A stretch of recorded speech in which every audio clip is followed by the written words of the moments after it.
Peoples party اور حکومت کی ٹیموں کے درمیان مذاکرات میں بریک تھرو، پیپلز پارٹی نے قومی اسمبلی اجلاس کا بائیکاٹ ختم کر دیا۔ ہم آج کے اجلاس میں شریک ہوں گے، سیکرٹری اطلاعات پیپلز پارٹی شازیہ مری کی تصدیق۔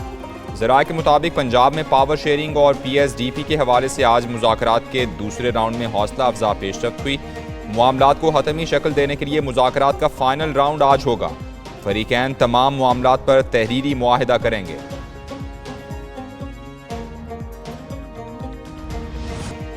بلاول بھٹو کا پھر بجٹ میں مشاورت نہ کرنے کا شکوہ، کہا بجٹ میں پیپلز پارٹی کی رائے شامل ہوتی تو بہتر انداز میں آگے بڑھ سکتے تھے۔ بلاول بھٹو کا بے نظیر بھٹو کی سالگرہ پر لیاری میں جلسے سے خطاب، کہا وزیر اعظم کی نیت صاف ہے، امید ہے وعدے پورے کریں گے۔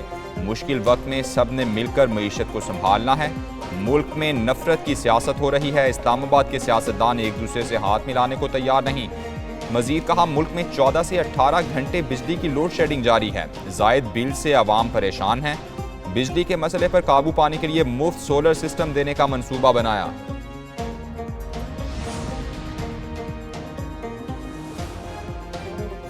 مسلم لیگ نون کا عین بجٹ کے موقع پر تحفظات سامنے لانے پر شکوہ، لیگی ذرائع کا کہنا ہے کہ پی ڈی ایم حکومت کے دوران بھی بجٹ پر سیلاب فنڈ کا ایشو بنایا گیا تھا۔ بجٹ تیار کرتے وقت وزیر اعلیٰ سندھ اور سینئر رہنماؤں کو اعتماد میں لیا گیا تھا۔ اس کے باوجود بجٹ پیش کیے جانے کے بعد احتجاج اور تحفظات بلیک میلنگ ہیں۔ پنجاب اور وفاق میں کابینہ میں شامل نہیں ہوتے اور حصہ پورا مانگتے ہیں۔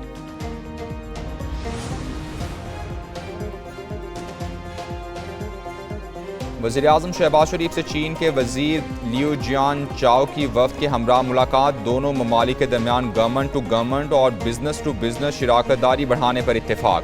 وزیر اعظم شہباز شریف نے کہا چین پاکستان اقتصادی راہداری پر دونوں ممالک میں مکمل سیاسی اتفاق رائے ہے۔ پاک چین دوستی دونوں ممالک، خطے، عالمی امن اور ترقی کے لیے ناگزیر ہے۔ چینی وزیر بولے وزیر اعظم شہباز شریف کا حالیہ دورہ چین انتہائی کامیاب رہا۔ چین پاکستان کی اقتصادی ترقی کی حمایت جاری رکھے گا۔ سی پیک کے اپ گریڈ ورژن کے لیے مشترکہ طور پر کام کریں گے۔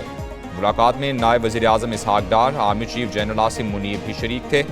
شہباز شریف نے چینی وزیر اور وفد کے اعزاز میں عشائیہ بھی دیا۔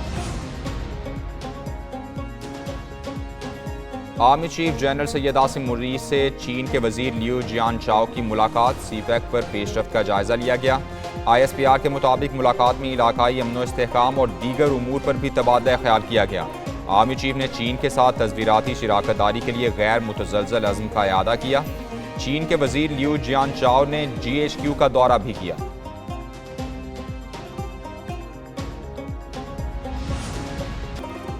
سی پیک پر حکومت اور سیاسی جماعتیں ایک پیج پر، اسلام آباد میں پاک چائنا میکانزم پر مشاورتی اجلاس، پاکستان اور چین کا سی پیک منصوبوں کو بروقت مکمل کرنے پر اتفاق۔ نائب وزیر اعظم اسحاق ڈار کہتے ہیں سی پیک پر تمام سیاسی جماعتیں ایک پیج پر ہیں۔ چینی وفد کا پاکستان آنا دو طرفہ روابط کا حصہ ہے۔ منصوبے سے سرمایہ کاری اور روزگار کے مواقع پیدا ہوئے۔ چینی وزیر لیو جیان چاؤ نے خطاب کرتے ہوئے کہا بیرونی طاقتوں کا مقصد پاکستانی عوام میں سی پیک سے متعلق خدشات پیدا کرنا ہے۔ ترقی کے لیے اندرونی استحکام ضروری ہے۔ پاکستان اور چین کے اداروں اور سیاسی جماعتوں کو مل کر کام کرنا ہے۔ پاک چائنا میکانزم کے مشاورتی اجلاس میں تمام سیاسی جماعتوں کی شرکت۔ چیئرمین سینٹ یوسف رضا گیلانی نے خطاب میں کہا سی پیک معاشی ترقی کا اہم منصوبہ، ریڑھ کی ہڈی کی حیثیت رکھتا ہے۔ وفاقی وزیر احسن اقبال بولے پاکستانی حکومت چینی اہلکاروں کی حفاظت کو یقینی بنانے کے لیے پرعزم ہے۔ مولانا فضل الرحمان نے کہا سی پیک پر پاکستان میں قومی اتفاق رائے پایا جاتا ہے۔ چین نے ہمیشہ مسئلہ کشمیر پر پاکستان کی غیر مشروط حمایت کی۔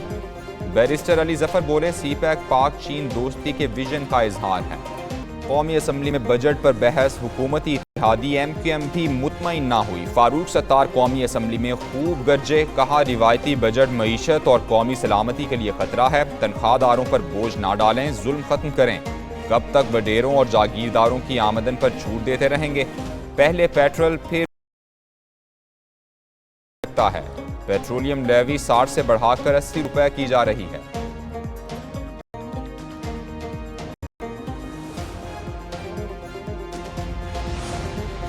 قومی اسمبلی کے اجلاس میں سنی اتحاد کونسل کا ہنگامہ، جمشید دستی کی بولنے کی کوشش پر ڈیپٹی اسپیکر برہم، کہا آپ بدماشی کر رہے ہیں، ڈکٹیٹ نہ کریں، اگر آپ نے شور شرابہ اور بدماشی کرنی ہے تو میں اجلاس ملتوی کر دوں گا۔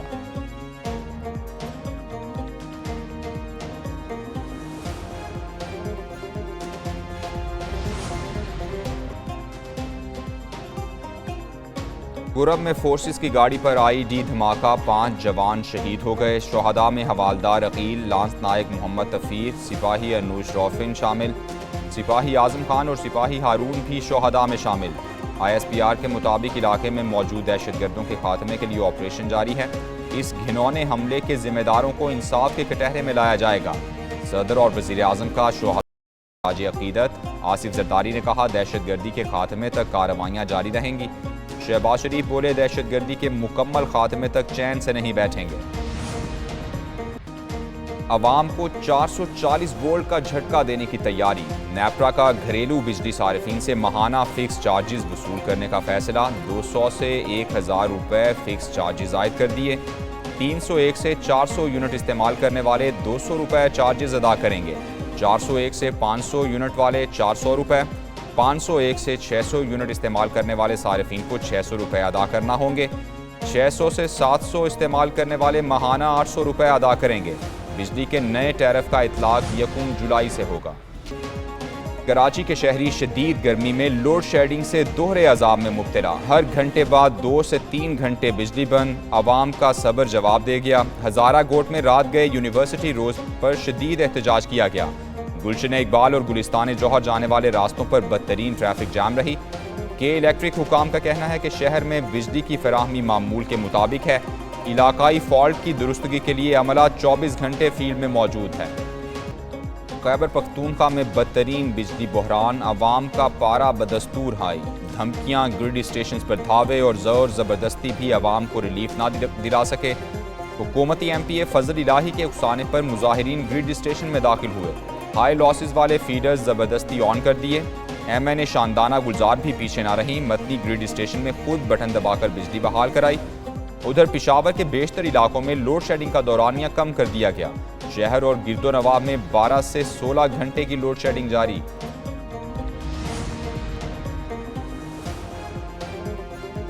12 گھنٹے سے زیادہ لوڈ شیڈنگ ناقابل قبول، وزیر اعلیٰ خیبر پختونخوا کا ایک بار پھر اعلان، وفاقی حکومت پر وعدے پورے نہ کرنے کا الزام لگا دیا۔ علی امین گنڈا پور کہتے ہیں لاسز والے علاقوں سے ریکوریز ہونے کے باوجود غیر اعلانیہ لوڈ شیڈنگ کی جا رہی ہے۔ صوبے میں عوامی رد عمل سخت سے سخت ہوتا جا رہا ہے، کہیں ایسا نہ ہو عوامی رد عمل قابو سے باہر ہو جائے۔ وفاق کو سنجیدگی کا مظاہرہ کرنا ہوگا۔ وزیر اعلیٰ خیبر پختونخوا کی زیر صدارت اجلاس، بجلی لوڈ شیڈنگ کی صورتحال کا جائزہ لیا۔ اراکین اسمبلی کو گرڈ اسٹیشن پر حملے کے لیے اکسانا سول نافرمانی ہے۔ گورنر خیبر پختونخوا فیصل کریم کنڈی وزیر اعلیٰ علی امین گنڈا پور پر برس پڑے، کہا 9 مئی کو بھی ایسا ہی ہوا تھا۔ ایسے لوگوں کے ساتھ کوئی بات چیت نہیں ہونی چاہیے، ایسے لوگوں کے ساتھ بیٹھنا وفاقی حکومت کی کمزوری ہے۔ وزیر اعلیٰ Khyber Pakhtunkhwa I am F کو خط لکھیں گے تو فنڈز کا حساب بھی دینا ہوگا۔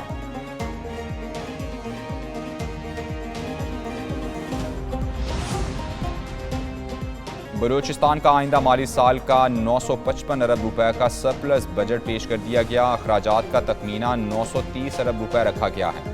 سرکاری ملازمین کی تنخواہوں میں 25% اضافہ، پینشن میں 15% اضافہ تجویز، تعلیم کے 9.146 ارب، امن و امان کے لیے 84 ارب اور صحت کے لیے 67 ارب روپے مختص ہوں گے۔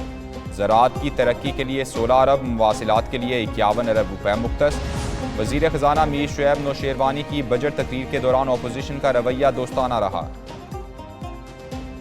پنجاب بھر میں 7 روز کے لیے دفعہ 144 نافذ، جلوسوں، ریلیز، دھرنوں اور احتجاج پر پابندی عائد۔ سیکرٹری داخلہ پنجاب کی جانب سے نوٹیفیکیشن جاری۔ اپوزیشن لیڈر عمر ایوب نے پنجاب میں دفعہ 144 کے نفاذ۔ ملک بھر میں پری مانسون بارشوں کا آغاز، مختلف علاقوں میں بادلوں کی گرج برس، گرمی کا زور ٹوٹ گیا۔ لاہور میں بارش کے بعد درجہ حرارت میں نمایاں کمی، ملتان، فیصل آباد، سرگودھا اور میاں والی میں بھی برسات، جھنگ، قصور، حافظ آباد اور بورے والا میں بھی بادل برسے۔ پشاور، نوشہرہ، لکی مربت، کوہاٹ اور شمالی وزیرستان میں جل تھل ایک ہو گیا۔ سکھر سمیت سندھ کے مختلف علاقوں میں بھی بھیگا بھیگا موسم رہا، گرمی سے مرجھائے عوام کے چہرے کھل اٹھے۔ محکمہ موسمیات نے آج بھی مختلف شہروں میں گرج چمک کے ساتھ بارش کی پیش گوئی کر دی۔ کراچی کے مختلف علاقوں میں بادل برس پڑے، گرد آلود ہواؤں کے بعد بوندا باندی سے موسم خوشگوار ہو گیا۔ نیو کراچی، ایپی ایریا، سرجانی اور عیسیٰ نگری میں بارش ہوئی۔ حسن اسکوائر ناظم آباد PIB کالونی میں بھی تیز ہوائیں، عزیز آباد میں بھی بوندا باندی سے شہریوں کے چہرے کھل اٹھے۔